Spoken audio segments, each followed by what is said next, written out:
करने के लिए धन्यवाद। नए विधेयक आप इंट्रोड्यूस कर रहे हैं, आपने जेपीसी में भी भेजा है।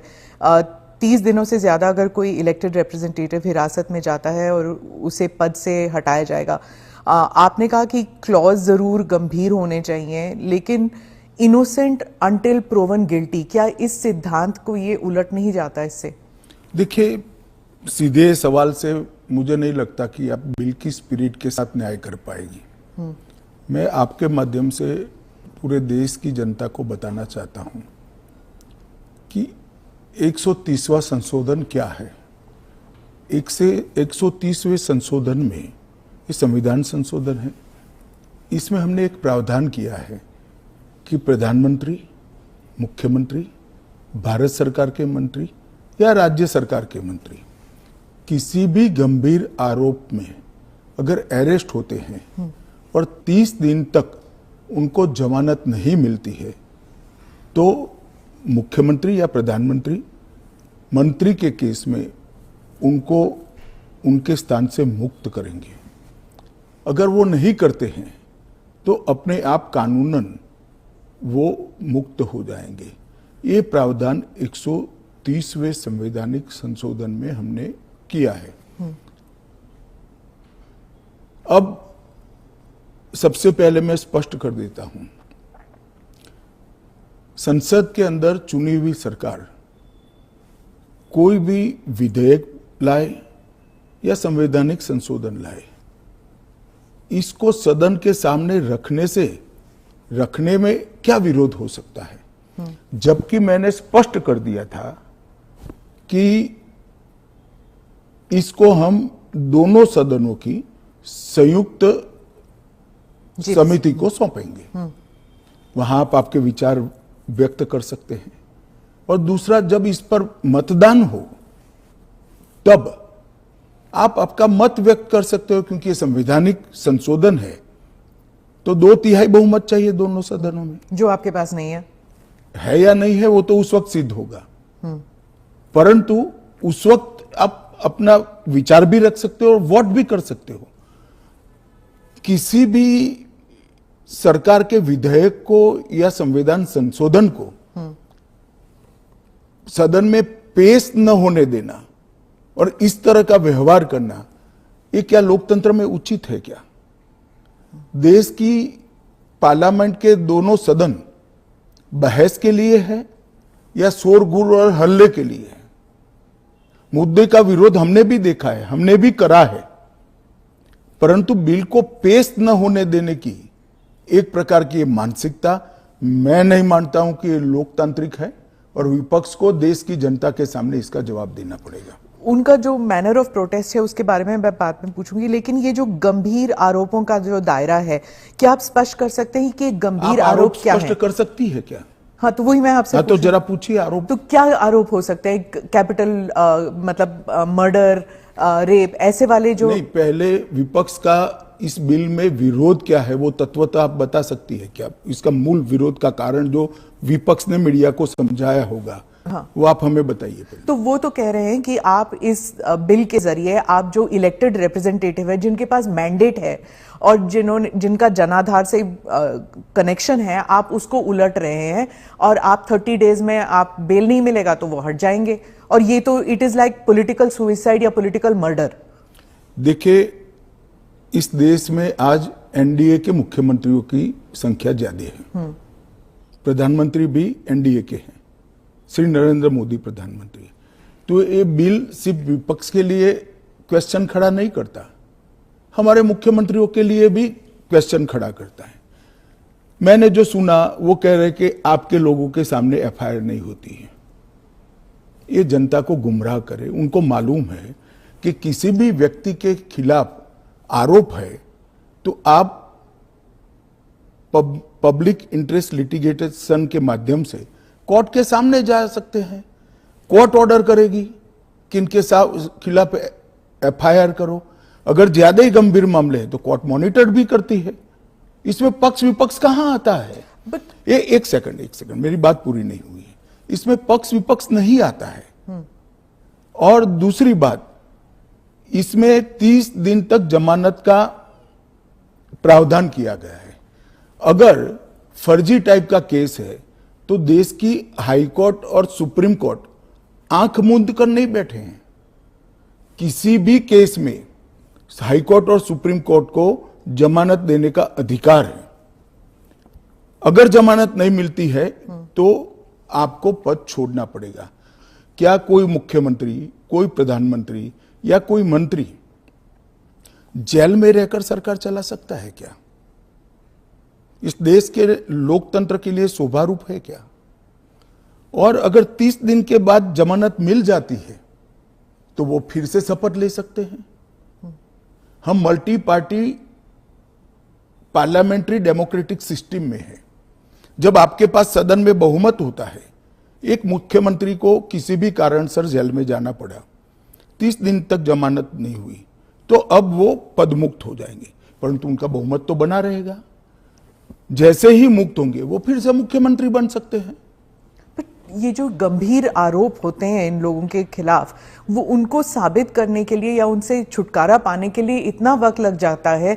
आप जैसे जो डेमोक्रेसीज हैं, बाकी डेमोक्रेसीज हैं, वहां पे क्या होता है कि वो हट जाते हैं और फिर वापस आते हैं। यहाँ पे तो जेल में डाल देते हैं। देखिए, जेल में डालने का जो प्रावधान है वो एनडीए सरकार ने नहीं बनाया है, वो सालों से यहां चल रहा है। दूसरी बात कि ये जो आपने कहा कि गंभीर आरोप की व्याख्या क्या होगी, तो उसमें हमने व्याख्या कर दी है कि 5 साल से ज्यादा सजा का जहां प्रावधान है वहां पर उनको पद छोड़ना पड़ेगा। कोई छुटपुट आरोप के लिए पद नहीं छोड़ना है, मगर जिन पर करप्शन के आरोप है या 5 साल से ज्यादा सजा के आरोप है, ऐसे मंत्री, मुख्यमंत्री या प्रधानमंत्री जेल में बैठकर सरकार चलाए, ये कितना उचित है? पर दोष के ऊपर कैसे कर सकते हैं? पहले मैं आपको सिद्धि तो हो जाए ना। मैं आपको बताना चाहता हूं, आज भी भारत के जन प्रतिनिधित्व कानून जो है उसके अंदर प्रावधान है कि किसी भी चुने हुए प्रतिनिधि को 2 साल या इससे अधिक समय के लिए सजा होता है तो वो अपने स्थान से मुक्त हो जाएंगे सांसद के रूप में। अब उस पर हाई कोर्ट की अपील बाकी है, इस पर सुप्रीम कोर्ट की अपील बाकी है, मगर एक मॉरल ग्राउंड तय करने के लिए कानून आजादी मिली तब से बना है। इस पर भी आर्गुमेंट होता है कि भाई वो हाई कोर्ट से छूट जाएंगे, वो सुप्रीम कोर्ट से छूट जाएंगे, क्योंकि अपील फाइनल नहीं हुई है। तो जैसे ही छूटते हैं उनकी सदस्यता रिवाइव हो जाती है। कई सारे लोगों की सदस्यता समाप्त हो गई और तुरंत रिवाइव भी हुई, ऊपर से सजा का स्टे मिलने के बाद। पर इस दौरान उनका राजनीतिक कुछ नहीं होता है ना सर। सत्येंद्र जैन का देख लीजिए, उनके 4 साल कौन लौटाएगा? उनकी जो पॉलिटिकल लाइफ है वो तो खत्म हो गई ना। नहीं, मगर 4 साल तक उनको जमानत नहीं मिला, केस अभी चालू है। हाँ, तो पर उसके बाद सीबीआई का जो रिपोर्ट है वो कोर्ट ने एक्सेप्ट कर लिया ना। आप भयंकर भ्रांति में हो। जिस एफआईआर में वो 4 साल जेल में रहे, वो एफआईआर में क्लोजर रिपोर्ट नहीं भरी गई। क्लोजर रिपोर्ट 2022 के केस में भरी गई। जिन 4 केसों में वो जेल में गए थे और लंबे समय तक रहे, वो 4 केसों में सीबीआई ने चार्जशीट किया है और वो ट्रायल फेस कर रहे हैं। मगर आप पार्टी के प्रोपेगेंडा का आप शिकार हो। सत्येंद्र जैन जी को जिस केसों में लंबा समय जेल में रहना पड़ा, वो सारे के सारे केसों में चार्जशीट हुआ है और वो ट्रायल फेस कर रहे हैं। और अरविंद केजरीवाल जो थे, उनका भी ऐसे ही हुआ था, बेल मिला और फिर उसके बाद वो वापस आ गए। क्या यही होने वाला है हर नॉन बीजेपी चीफ मिनिस्टर के साथ? तो आप मुझे एक बात का जवाब दीजिए, नॉन बीजेपी बीजेपी छोड़ दीजिए, दोनों के लिए समान कानून है, परंतु किसी ने भी जेल से सरकार चलानी चाहिए क्या? आजादी से अब तक कई सारे नेता जेल में गए, कई सारे मुख्यमंत्री भी गए, मंत्री भी गए, और सबने इस्तीफा देकर जेल में गए। अभी अभी एक ट्रेंड शुरू हुआ कि जेल में जाने के बाद भी इस्तीफा नहीं देना। ढेर सारे ऐसे लोग हैं जिन्होंने इस्तीफा दिया। तमिलनाडु के कुछ मंत्रियों ने नहीं दिया, दिल्ली के मंत्री और मुख्यमंत्री ने नहीं दिया, और सरकार के सचिव, डीजीपी, मुख्य सचिव, इनके पास आदेश लेने के लिए जेल में जाएंगे, ये क्या हमारे लोकतंत्र को दुनिया में सम्मान दिलाएगा क्या? ये मुद्दे पर चिंता चर्चा होनी चाहिए, नहीं होनी चाहिए? और मैं आज जो कांग्रेस पार्टी इसका मुखर कर विरोध कर रही है, वो कांग्रेस पार्टी के एक स्टैंड को ही मैं कह रहा हूं। जब यूपीए की सरकार थी, श्री मनमोहन सिंह जी इनके प्रधानमंत्री थे और लालू प्रसाद यादव जी इनके मिनिस्टर थे। लालू प्रसाद जी को सजा हो गई, मनमोहन सरकार एक ऑर्डिनेंस लेकर आई कि 2 साल की सजा हो तो भी अपील का स्टेज बाकी है तो उनकी सदस्यता नहीं जाती है। यही मॉरल ग्राउंड था जो आप कोट कर रही हो। तो एक ऑर्डिनेंस लेकर आए कि हम इसको बदल दे रहे हैं। ऑर्डिनेंस से बदलने का कैबिनेट ने प्रस्ताव भी किया। यही श्री राहुल गांधी इसको कंप्लीट नॉनसेंस कहकर सार्वजनिक रूप से प्रेस कॉन्फ्रेंस में फाड़े थे ऑर्डिनेंस को। और देश की कैबिनेट ने और देश के प्रधानमंत्री ने जो फैसला लिया था, उनकी पार्टी के ही प्रधानमंत्री ने जो फैसला लिया था, उसका मॉरल ग्राउंड पर उन्होंने मखौल उड़ाया था। और मनमोहन सिंह एक सॉरी फिगर बनकर रह गए थे पूरी विश्व के सामने। आज वही राहुल गांधी बिहार में सरकार बनाने के लिए सजा हो गई, वो लालू प्रसाद जी को गले मिल रहे हैं। ये ड्यूअल स्टैंडर्ड नहीं है क्या? ये शोभा देता है क्या? 3 चीजों से ये सारे आरोप खारिज हो जाते हैं।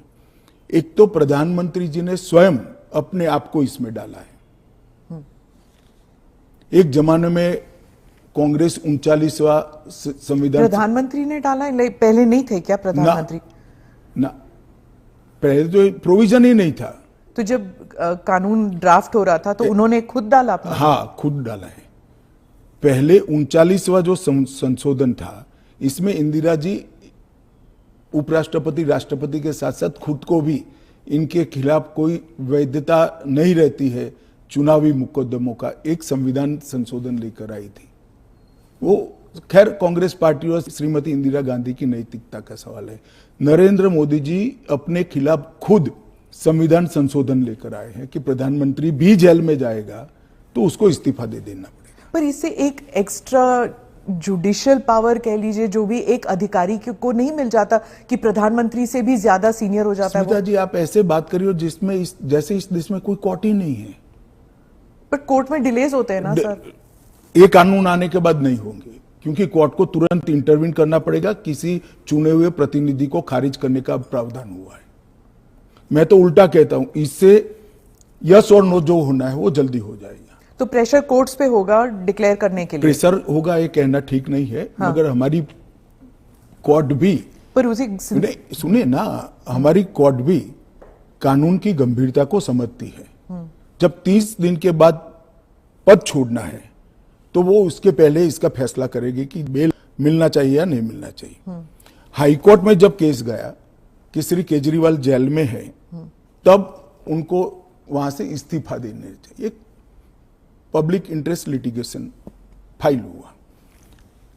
हाईकोर्ट ने कहा कि हम सैद्धांतिक रूप से मानते हैं कि इनको छोड़ देना चाहिए मॉरल ग्राउंड पर, परंतु अभी के कानून में कोई प्रावधान नहीं है। चलिए, अब कानून में प्रावधान हो गया।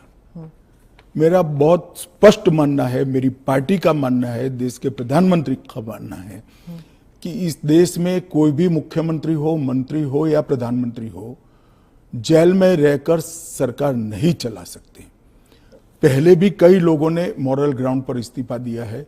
लाल कृष्ण अडवाणी जी ने दिया था, येदुरप्पा जी ने दिया था, ईश्वरप्पा जी ने दिया था, जॉर्ज फर्नांडिस जी ने दिया था। कई सारे लोगों ने मॉरल ग्राउंड पर इस्तीफे दिए हैं। कोई जेल में जाकर सरकार नहीं चलाई। इवन हेमंत सोरेन ने दिया था रिसेंट पास्ट में। जब वो छूट कर आए तो फिर से मुख्यमंत्री बन गए।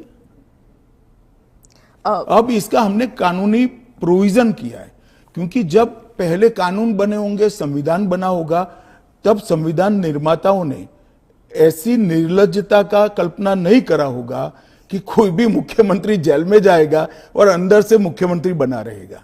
खैर, अब ऐसी घटनाएं हुई है रिसेंट पास्ट में, तो हमें हमारी नैतिक मूल्यों के स्तर को गिरने नहीं देना चाहिए। एक कानून नैतिक स्तर के मूल्यों को एक आधार देगा और इससे हमारा लोकतंत्र निश्चित रूप से मजबूत होगा। गृह मंत्री जी, विपक्ष कह रहा है कि सरकार जो है वो इस तरह के जो सिचुएशन बनाएगी या फिर कोर्ट पर दबाव डालेगी कि 30 दिन में जमानत नहीं मिलेगा। अगर 30 दिन में जमानत नहीं मिल जाता तो फिर the entire thing falls through. देखिए, ये उनका पद से चिपक रहने के लिए एक अलग प्रकार से बनाया हुआ खूबसूरत आर्ग्यूमेंट है। मैं मानता हूं हमारी कोर्ट्स संवेदनशील है और जब किसी का पद जाता है तो निश्चित रूप से कोर्ट समय मर्यादा में उनकी जमानत के फैसले करेंगे, जो भी होगा उसका। मैं विपक्ष के लिए नहीं लिखा, पक्ष विपक्ष जो भी होगा इसकी जमानत के फैसले तुरंत ही करने की पद्धति भी डेवलप होगी, ऐसा मेरा स्पष्ट मानना है। वो तो कहते हैं कि पॉलिटिक्स ऑफ वेंडेटा होगा क्योंकि जो इन्वेस्टिगेटिंग ऑफिसर है, जो पुलिसिंग है, वो सब सेंट्रल के कमांड में आ जाता है। पूरी चीज में से आपकी सरकार नहीं, है तो फिर पूरी चीज में से कोर्ट को बाहर ही रख रही हूं। तो कोर्ट जाने से पहले इन्वेस्टिगेशन भी तो होगा ना। इन्वेस्टिगेशन तो पुलिस के हाथ में। मैं समझ गया, इन्वेस्टिगेशन हो गया, गलत हुआ, मान लीजिए आरोप भी मान लीजिए, अरेस्ट भी गलत हुई, तो 30 दिन में कोर्ट कहेगा अरेस्ट गलत है। और वेंडेटा की बात कांग्रेस पार्टी कर रही है, इनको शोभा नहीं देता जी। पर ये फिर वही पॉलिटिक्स की बात हो गई ना, क्योंकि आप कह रहे हैं कि इतने सारे राज्य हैं जहां पर बीजेपी के चीफ मिनिस्टर्स हैं, लेकिन वो तो टारगेट में नहीं होंगे। वो तो कह रहे हैं कि जहां पर बीजेपी की सरकार नहीं है वहां के चीफ मिनिस्टर्स को आप टारगेट बनाएंगे, खासकर ये जो इंडिया अलायंस के जो चीफ मिनिस्टर्स हैं। देखिए, मैं अभी भी कहता हूं कि भारतीय जनता पार्टी और एनडीए शासित जो राज्य हैं वहां कोई भी करप्शन या हमारे मंत्री या मुख्यमंत्री के खिलाफ केस है, उनका आरोप मान लीजिए, मानने के लिए ये फर्जी आरोप है, मगर एक सेकंड के लिए मान लीजिए कि कानून का काम नहीं करेगा, तो कोई भी व्यक्ति कोर्ट के सामने जा सकता है और कह सकता है कि इनके सामने एफआईआर दर्ज करने का आदेश दीजिए। और जब उनकी सरकार थी और वो ऐसा करते थे, तब बहुत सारी जांच कोर्ट के आदेशों से शुरू हुई है। यूपीए 2 में कम से कम 12 केस में गिना सकता हूं जहां कोर्ट के ऑर्डर से सीबीआई की जांच हुई है और सारे लोग फंसे हैं। पर वो उस टाइम तो उनकी सरकार थी, अभी आपकी सरकार है। वो कह रहे हैं कि चाहे डीएमके हो या आम आदमी पार्टी हो, आप सबके नेताओं को आप जेल में डाल देंगे। ऐसे नहीं हो सकता है, ये संभव ही नहीं है, क्योंकि कोर्ट तुरंत इंटरवीन करेगी अगर इसके अंदर एफआईआर के अंदर या अरेस्ट के अंदर तत्व नहीं है तो अरविंद केजरीवाल का उदाहरण भी देते हैं कि इस प्रावधान के अनुसार अगर उन्हें जमानत 30 दिन के भीतर ना मिलती तो वो भी वहीं पे पड़े रहते, जेल में पड़े रहते, और उनको फिर वो चीफ मिनिस्टर पद से भी हटा दिया। जमानत उनको एक कानून आया ही नहीं था, फिर भी मिल गई थी। हाँ, मगर इतना जरूर होता, अगर वैसे ही अगर ये कानून होता तो उनको इस्तीफा दे देना पड़ता, वो जो मैं मानता हूं कि देना चाहिए। बाहर निकलकर जब पब्लिक विरोध करने लगी तो उन्होंने दे भी दिया, मॉरल ग्राउंड पर ही दिया। अब कानूनन देना पड़ेगा, इतनी ही बात है।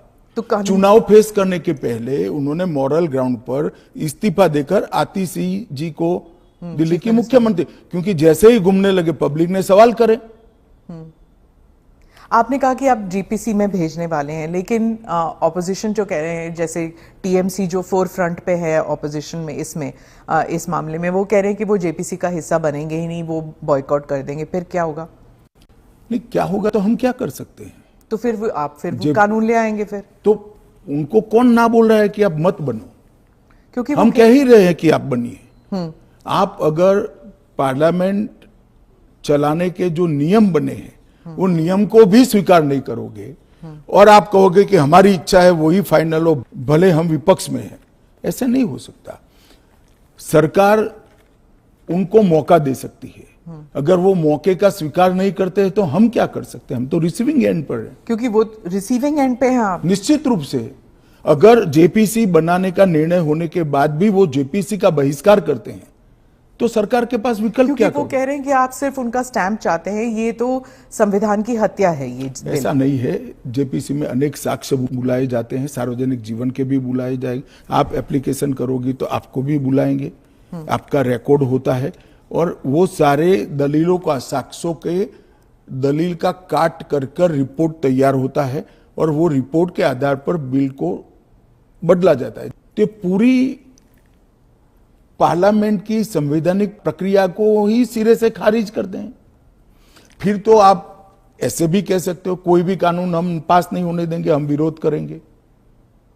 कि महत्वपूर्ण बिल है, सभी पार्टियों के सदस्यों की राय पार्टी से कंसल्ट कर एक कंसीडर्ड राय जेपीसी के सामने आनी चाहिए। और अगर जेपीसी नहीं आता, अगर वो बहिष्कार करते हैं, तब क्या होगा? तो कुछ नहीं होगा, जेपीसी अपना काम करेगी। तो कैसे काम करेगी? अगर बहिष्कार कर रहे हैं तो फिर तो पूरे ऑपोजिशन के बगैर तो मौजूदा लोग काम करेंगे। कल को आप अगर ऑपोजिशन अभी से लेकर 4 साल तक कोई काम में सहयोग नहीं होता है, देता है, तो देश नहीं चलेगा क्या? स्मिता जी, ऐसे नहीं चलता है। हम इतना ही कर सकते हैं कि उनको बोलने का मौका दे, उनको बात रखने का मौका दे। अगर वो अपनी बात रखना ही नहीं चाहते हैं, अगर बोलना ही नहीं चाहते हैं, तो देश की जनता भी तो देख रही है ना चीजों को। विपक्ष का यही कहना है कि आप हमेशा कह रहे हैं, इस बिल को लेकर कह रहे हैं कि जुडिशरी डिसाइड करेगा, जुडिशरी, लेकिन जुडिशरी में सारे केसेस इतनी लंबे तौर पर विलंबित होती हैं, नहीं चलते हैं। और एक सेकंड, जुडिशरी में बिल के केस कभी भी, मेरे अलावे किसी भी बिल का केस सुप्रीम कोर्ट में 5 दिन से ज्यादा नहीं चला है। पर ये इरिवर्सिबल हो गया ना, ये जो केसेस हो जाते हैं, अगर उनको पद छोड़ना पड़े तो ये इरिवर्सिबल तो हो ना, जमानत मिलने के बाद वो फिर से ले सकते हैं। हमारा इतना ही है कि जमानत नहीं होती तब तक आप जेल से सरकार नहीं चला सकते। तो चलो, जमानत मिलने में 30 की जगह 40 दिन हुआ, तो 40 दिन के बाद आप शपथ ले सकते हो। इसमें कोई जुडिशियल प्रोविजंस हैं क्या इस बिल में कि थोड़ा बहुत एटलीस्ट सुरक्षित महसूस करे? यही सबसे बड़ा सुरक्षित महसूस करने का कारण है कि 30 दिन के बाद अगर आप इस्तीफा देते हो, उसके बाद में आपको जमानत मिलती है, जब चार्जशीट हो जाए वगैरह वगैरह, और जमानत अगर मिलती है तो आप शपथ ले सकते हो। इससे असुरक्षित होने का कोई भाव रखने का कारण नहीं। नजरिए में आप ऑलरेडी गिल्टी साबित हो गए ना, अगर आपको इस्तीफा देना है, फिर से इलेक्शन लड़ना है। ऐसा है, इसके पहले कितने स्टेज आते हैं पहले आप जान लीजिए। सबसे पहले एफआईआर होती है, और सीबीआई है तो पीई होती है, प्रिलिमिनरी इंक्वायरी होती है। एफआईआर होती है, एफआईआर पर आप स्टे ले सकते हो। उसके बाद में आपकी पूछताछ होती है, इस पर भी स्टे ले सकते हो। इसके बाद में आपका समन निकलता है, उसके बारे में भी आप स्टे ले सकते हो, और अरेस्ट पर भी स्टे लेते हो, और अरेस्ट होती है तो फिर जमानत के लिए अप्लाई भी कर सकते हो। ये 5 स्टेज आते हैं, रातों रात कुछ नहीं होता। मगर करप्शन में अगर आकंठ आप डूबे हुए हैं तो फिर तो अरेस्ट भी होगी, जेल में भी जाना पड़ेगा, इस्तीफा भी देना पड़ेगा। फिर भी अगर बाद में जमानत होती है तो आप फिर से शपथ ले लो भाई। मगर एक बात आप मुझे ये बताइए, क्या एज अ सीनियर जर्नलिस्ट आप इस चीज को ठीक मानती है? क्योंकि अभी तो नरेंद्र मोदी जी है तो ऐसा सवाल ही नहीं है, परंतु कभी भी देश का प्रधानमंत्री जेल में जाए तो जेल से देश का प्रधानमंत्री सरकार चलाए, वो ठीक मानती है क्या आप? देश का मुख्यमंत्री जेल में रहकर सरकार चलाए, वो ठीक मानते हैं क्या आप? क्या इस देश में ऐसी मान्यता है कि जो व्यक्ति पद पर बैठा है इसके अलावा देश चलेगा ही नहीं? भाई, आपके दल का बहुमत है, आपके दल का कोई अलग व्यक्ति आकर शासन चलाएगा। जब आपका बेल हो जाए आप जरूर चले जाइए वहां पर। मगर हमने कोई एक लेवल रखना है। फिर तो 2 साल के बाद सदस्यता भी क्यों जानी है? क्योंकि ऊपर अपील का अधिकार है, वो निर्दोष छूट सकते हैं। क्यों जानी चाहिए 2 साल? और वो कांग्रेस के समय में प्रावधान हुआ है कि अगर 2 साल से ज्यादा सेशन कोर्ट्स में जेल होती है 2 साल से ज्यादा समय के लिए कैद का ऑर्डर होता है तो आपकी सदस्यता अपने आप समाप्त हो जाती है। गृहमंत्री जी, मॉनसून सेशन में हमने देखा कि विपक्ष ने आप पर भी आरोप किया कि आप भी जेल गए थे, आप पे भी आरोप हुआ था। तो जब उन्होंने ऐसा कहा, आपने कहा कि मुझे नैतिकता के बारे में कांग्रेस से नहीं सीखना, उस बारे में आप बताएंगे हमें कुछ? जरूर बताऊंगा। मैंने इसलिए कहा था कि मेरे पे आरोप लगा और जैसे ही मुझे समन आया, अरेस्ट छोड़ दीजिए, सीबीआई ने मुझे समन किया, मैंने दूसरे ही दिन इस्तीफा दे दिया था। अरेस्ट तो मेरी बाद में हुई। जैसे ही सीबीआई ने मुझे समन किया था, मैंने दूसरे ही दिन इस्तीफा दिया था और केस चला और केस में जजमेंट भी आया कि ये पॉलिटिकल वेंडेटे का केस था और मैं पूर्णतया निर्दोष हूं। पर वो तो बाद में आया था एक ना, सेकंड 2016। एक सेकंड सुनिए ना। हाँ। एक सेकंड, वो जजमेंट बाद में आया। बेल मेरी पहले हो गई थी, बेल मेरी पहले हो गई थी और वो जजमेंट ऐसा आया कि कंप्लीटली पॉलिटिकल वेंडेटा के केस है, कहीं पर दूर दूर तक मेरा इस केस में इन्वॉल्वमेंट नहीं है और मुझे शंका के आधार पर बरी नहीं किया गया था। मेरे सामने के केस को खारिज किया गया था और मुझे बेल मिल गया था 96वें दिन पर। फिर भी मैंने फिर से शपथ लेकर गृह मंत्री नहीं बना था। इतना ही नहीं, जब तक मैं कंप्लीटली मेरे सामने के सारे आरोप क्वाश नहीं हुए तब तक मैंने किसी भी संवैधानिक पद पर शपथ नहीं ली थी। तो मुझे क्या विपक्ष नैतिकता के पाठ पढ़ाता है? इन लोगों ने इंदिरा जी के समय में प्रयास किया कि प्रधानमंत्री को शील्ड किया जाए और आज भी ये प्रयास कर रहे हैं कि अगर कभी जेल में जाना पड़े तो हम आराम से जेल से सरकार बनाएंगे, जेल को सीएम हाउस पीएम हाउस बनाएंगे और वहां जाकर डीजीपी जेल से ऑर्डर लेंगे, चीफ सेक्रेटरी जेल से ऑर्डर लेंगे, भारत सरकार के कैबिनेट सेक्रेटरी जेल से ऑर्डर लेंगे, भारत सरकार के गृह सचिव जेल से ऑर्डर लेंगे। इस तरह से देश चलेगा।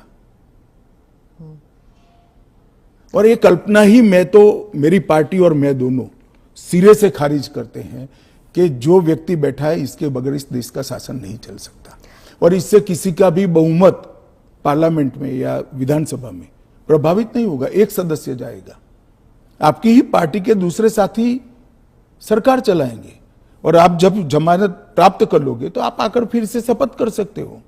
इसमें आपत्ति क्या है? अमित शाह जी, आप बार बार जुडिशरी का हवाला देते हैं, लेकिन उस वक्त भी जस्टिस आफ्ताब आलम आपके घर आए थे आपसे सिग्नेचर लेने के लिए कि आप गुजरात से बाहर चले जाएंगे। ना, ऐसा नहीं हुआ है। आफ्ताब आलम साहब कभी मेरे घर पे आए नहीं है, ऐसी जरूरत भी नहीं पड़ी है।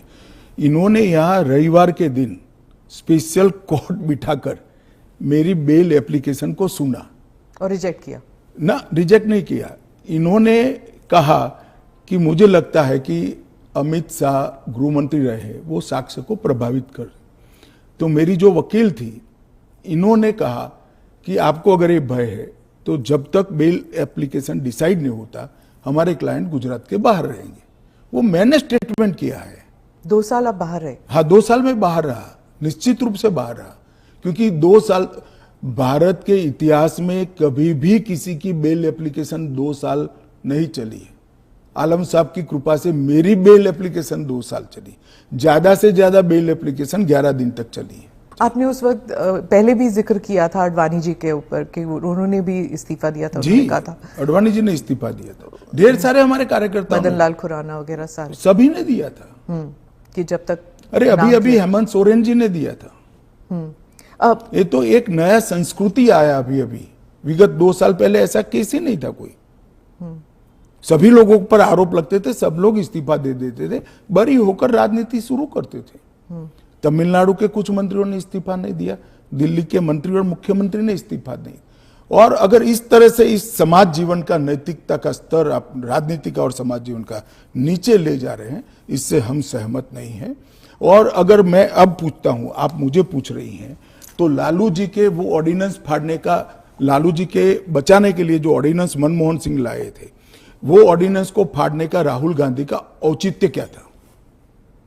अगर उस दिन वो मोरालिटी थी तो आज नहीं है क्या?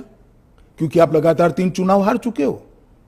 मोरालिटी के स्टैंडर्ड्स चुनाव के जय पराजय के साथ जुड़े नहीं है। मोरालिटी के स्टैंडर्ड सूर्य और चंद्र की तरह हमेशा अपनी जगह पे स्थिर रहने चाहिए। तो क्या आप कह रहे हैं कि राहुल गांधी कॉम्प्रोमाइज हो गए हैं आरजेडी के लिए? नहीं, मुझे कहने की कहां जरूरत है। उनके 2 चीजों को वो कैसे जस्टिफाई करेंगे? मैंने तो आज पूछ लिया, आप इनका इंटरव्यू कर पूछ लो उनको। तो आपके जो एनडीए के जो पार्टीज हैं, क्या वो सब सहमत है इस जी सर, बिल को लेकर? सब चंद्रबाबू नायडू, नीतीश कुमार सब सहमत है। सब आप पर इस मॉनसून सेशन में वो इतने आगे तो नहीं आए आपको डिफेंड करने के लिए, आप अकेले नजर आए। नहीं, आगे आने का मौका ही नहीं आया, बहस ही नहीं होने दी। जब जेपीसी होगी, जब बहस होगी और फिर पार्लियामेंट में बहस होगी तो सभी दल अपना अपना पक्ष रखेंगे। फिर आप पर पर्सनल अटैक हुआ, माइक हाथ में पकड़ा। देखिए, पार्लियामेंट किस तरह से चलनी चाहिए वो अकेला सत्ता पक्ष तय नहीं कर सकता। किसी भी बिल के लिए या संवैधानिक संशोधन के लिए स्वस्थ बहस का वातावरण अगर विपक्ष नहीं बनाता है तो देश की जनता देख रही है कि ये पद्धति ठीक है क्या। इस बिल पर जब तय था कि बिल अभी पारित नहीं होना है, जेपीसी में जाना है, मैंने बीच में ही खड़े होकर इसकी घोषणा कर दी थी, तो विपक्ष इस बिल पर अपना विचार रख सकता था या नहीं रख सकता, मुझे जवाब देना पड़ता। फिर तो बिल जाता जेपीसी में, उस दिन पास नहीं होना था। मैंने पहले ही घोषणा कर दी थी कि इस बिल को सरकार ने तय किया है कि ये जेपीसी में जाएगा, दोनों सदन का जेपीसी बनेगा, 21 सदस्य लोकसभा के होंगे, 10 सदस्य राज्यसभा के होंगे, 31 सदस्य प्रोरेटा सभी दलों से आएंगे। क्या ये बिल पास हो जाएगा? मुझे तो विश्वास है हो जाएगा। कांग्रेस पार्टी में ही और विपक्ष में ही कई लोग ऐसे निकलेंगे जो मोरालिटी का सपोर्ट करेंगे, मोरल ग्राउंड को बनाए रखने के लिए सपोर्ट करेंगे। और कब तक, कोई सीमा है, टाइम फ्रेम है? ये जेपीसी के अध्यक्ष जो बनेंगे उस पर निर्भर होगा। वो जब चर्चा समाप्त करेंगे तुरंत हम तो अगले सप्ताह में ले आएंगे। ऑपोजिशन कहती है कि जो पार्लियामेंट के अंदर सीआईएसएफ को लगाया गया है, इसकी वजह से लेजिटिमेट प्रोटेस्ट नहीं हो पा रहे और वो फोर्सिबली लोगों को बाहर किया जाता है जब प्रोटेस्ट करते हैं तो वेल ऑफ द हाउस से। पहली एक बात की स्पष्टता आप समझ लीजिए, पार्लियामेंट के अंदर कोई भी फोर्स पार्लियामेंट की और गृह के अंदर सदन की सुरक्षा में वो स्पीकर के अधीन होती है। इसमें फोर्स का महत्व नहीं होता है। पहले भी दिल्ली पुलिस के जवान थे, अब सीआईएसएफ मार्शल्स थे ना पहले। तो वही मार्शल्स होते हैं, आज भी मार्शल्स ही है। वो जैसे ही संसद की सुरक्षा विंग में आते हैं वो सीआईएसएफ या दिल्ली पुलिस के जवान नहीं रहते, वो मार्शल माने जाते हैं और वो स्पीकर के तहत होते हैं। मार्शल सदन के अंदर तभी प्रवेश करते हैं जब स्पीकर उनको ऑर्डर करे। एक बात, ये जो बदलाव हुआ है वो एक बड़ी दुर्घटना हुई थी। कुछ वामपंथी लोगों ने संसद के अंदर स्प्रे किया था, कलर स्प्रे किया था। उस वक्त लोकसभा स्पीकर ने एक कमेटी बनाई और वो कमेटी में गृह सचिव भी थे, लोकसभा के सेक्रेटरी जनरल थे, राज्यसभा के सेक्रेटरी जनरल थे और कई लोग थे। उन्होंने मिलकर ये तय किया कि किसी ने किसी एक सीएपीएफ ने स्पेशल संसद की सुरक्षा के लिए ट्रेनिंग किया हुआ एक दस्ता बनाया जाए, जो दस्ता संसद सभ्यों की गरिमा, पार्लियामेंट्री प्रोसीडिंग की गरिमा और संसद की सुरक्षा तीनों का समायोजन कर काम कर पाए। और तब यह तय हुआ कि सीआईएसएफ के अंदर पार्लियामेंट की सुरक्षा के लिए एक स्पेशल दस्ता बनाया जाएगा। जो पहले दिल्ली पुलिस के लोग मार्शल के रूप में आते थे, उसी तरह से मार्शल के रूप में सभापति और स्पीकर के अंतर्गत काम करेंगे। एक सेकंड, वो संसद की बाहरी सुरक्षा को भी सुनिश्चित करते हैं और आंतरिक मार्शल का काम भी वो करते हैं, क्योंकि संसद के अंदर हथियार ले जाने की अनुमति किसी भी सुरक्षा कर्मी को नहीं है। पर ये पैरामिलिट्री हो जाता है ना ट्रेनिंग उनकी। दिल्ली पुलिस क्या होता है, वो भी पुलिस होता है, वो भी मेरे ही अंडर आता है। इनको बहाना चाहिए, और वो एक प्रकार की भ्रांति जनता में खड़ी करना चाहते हैं, मगर वो निश्चित रूप से सफल नहीं होंगे, क्योंकि जनता से सीधा इंटरेक्शन उनसे कई गुना ज्यादा हमारा है। हम जनता से बात करते हैं, ऐसे ही आकर यहां नहीं बैठ गए हैं। मगर 3 चुनाव हारने के बाद मुझे लगता है फ्रस्ट्रेशन का जो लेवल है, वो सामान्य विचार विवेक जो होता है वो गवा बैठा है। पर वो राहुल गांधी कहते हैं कि लोगों के बीच तो वो जाते हैं, ट्रक ड्राइवर के बीच जाते हैं, खेतों में वो चाह रहे हैं, आप लोग तो नहीं जाते हैं। ऐसा है कि मैनेज कर कार्यक्रम करना और जनसंपर्क करना, दोनों के बीच में बड़ा फर्क है। जब बिल्स की बात हो रही है और पारदर्शिता की बात हो रही है, तो मैं वाइस प्रेसिडेंट इलेक्शन पर आऊंगी, पर उससे पहले पूछूंगी कि धनखड़ साहब के साथ क्या हुआ था। उन्होंने आपने प्रेशर डाला था उन पर रेजिग्नेशन के लिए? नहीं, मुझे लगता है ANI ने रिसर्च विंग बंद कर दिया है। धनखड़ साहब का इस्तीफे का पत्र स्वयं स्पष्ट है। इन्होंने अपने आरोग्य का हवाला देते हुए इस्तीफा दिया है, स्वास्थ्य का हवाला देते हुए, और उन्होंने सरकार के मंत्री, प्रधानमंत्री और सभी सदस्यों का हृदय से उनके अच्छे कार्यकाल के लिए धन्यवाद किया है। पर विपक्ष और सभी पूछ रहे, मीडिया भी पूछ रही है कि वो है कहाँ, हाउस अरेस्ट पे है कि ऐसा क्या है कि सच और झूठ की व्याख्या आपने शायद विपक्ष क्या कहता है इसको बना ली। पर काफी सारे बैकग्राउंड इंफॉर्मेशन तो बाहर निकल रहा था ना कि वो कुछ ट्राई कर रहे थे। ये भी बात निकल रही है कि शायद कू कर रहे थे। कौन? धनखड़ जी। नहीं, ऐसी कोई बात नहीं है जी। इसमें बात का धनखड़ नहीं बनाना चाहिए। धनखड़ जी संवैधानिक पद पर बैठे, अपने कार्यकाल में उन्होंने संविधान के हिसाब से अच्छा काम किया जी। इनकी निजी स्वास्थ्य की समस्या के कारण इन्होंने इस्तीफा दिया है। हाँ। इसको ज्यादा खींच कर कुछ ढूंढने का प्रयास नहीं करना चाहिए। देखिए, देश में बहुत सारी पॉजिटिव स्टोरीज हैं, हमेशा इस तरह की स्टोरी के पीछे नहीं लगना है। जो एनडीए के जो वाइस प्रेसिडेंट कैंडिडेट है, कहा जाता है कि आपने उन्हें इसलिए पिक किया क्योंकि बीजेपी जो है अब तमिलनाडु में अपना खाता खोलना चाहती है, इसलिए। नहीं, ऐसा नहीं है। हम पहले भी तमिलनाडु में साथियों के साथ चुनाव लड़े हैं। हमारी यहाँ बहुत सारी सीटें भी आई है, ऐसा नहीं है। कहीं से भी पिक करोगे तो ऐसे कारण बनाकर पूछा जाएगा। उपराष्ट्रपति का प्रत्याशी दक्षिण से आना इसलिए स्वाभाविक है क्योंकि पूर्व से राष्ट्रपति थी, पश्चिम और उत्तर से प्रधानमंत्री जी थे, तो दक्षिण से आना बड़ा स्वाभाविक है। अब आए हैं, इसको इस दृष्टि से नहीं देखना चाहिए। श्री राधाकृष्णन जिनका बहुत लंबा राजनीतिक जीवन रहा है, वो 2 बार संसद के सदस्य रहे, हमारी पार्टी के अध्यक्ष रहे, झारखंड के गवर्नर रहे, तेलंगाना के गवर्नर रहे, पांडिचेरी के गवर्नर रहे, मुंबई के गवर्नर रहे, और सार्वजनिक जीवन में एक साफ सुथरा उनका जीवन है और एक बेहद मैच्योर राजनीतिज्ञ है। तो कई सारे एक्सपर्ट्स कह रहे हैं कि उनका चुना ये भी है कि वो आरएसएस के साथ उनका कनेक्शन है, इसीलिए। ये तो ढेर सारे लोग, प्रधानमंत्री जी स्वयं का आरएसएस के साथ कनेक्शन है। धनखड़ जी का नहीं। अरे सुनिए ना, मेरा भी है। तो हम लोगों का चयन देश ने इसलिए किया है कि हम आरएसएस से। आरएसएस के साथ कनेक्शन होना कोई माइनस पॉइंट है क्या? आप बताइए। जरा भी नहीं है। अटल बिहारी वाजपेयी जी भी आरएसएस से कनेक्टेड थे, श्री अडवाणी जी भी आरएसएस से कनेक्टेड थे, मोदी जी भी है, मैं भी हूं, राधाकृष्णन जी भी है। और जो इंडिया अलायंस के जो कैंडिडेट है, उनके बारे में आपने कहा कि उन्होंने एक समय था जब उन्होंने मेरे कहने से क्या होता है, वो तो सुप्रीम कोर्ट का रिकॉर्ड है।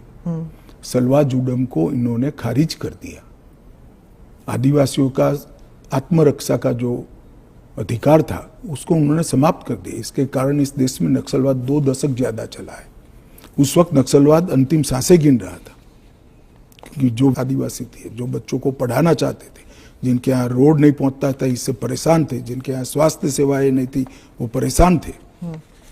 उन्होंने खुद की रक्षा के लिए सलवा जुडम बनाया था।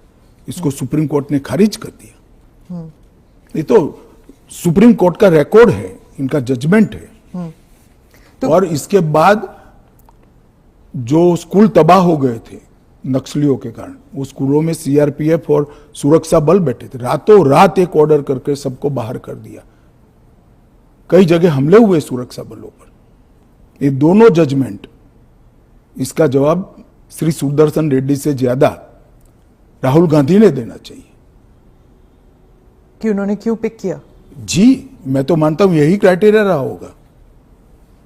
नक्सल को सपोर्ट करने के लिए? नहीं, वामपंथी विचारधारा, इसलिए और ये जजमेंट से निश्चित रूप से नक्सल प्रोटेक्ट हुए हैं। तो क्या वाइस प्रेसिडेंट इलेक्शन भी अब it will be polarising factor? पहले भी नहीं होता। पोलराइजेशन क्या है? जब आप इतना बड़ा आरोप लगा रहे हैं कि और पोलराइजेशन अगर होगा भी तो किस मुद्दे पर होगा? देश की सुरक्षा के मुद्दे पर होगा। मैं मानता हूं देश की सुरक्षा पर सांसदों ने विचार करना चाहिए या नहीं करना चाहिए। ANI के साथ बात करने के लिए धन्यवाद। आपका धन्यवाद। Thank you.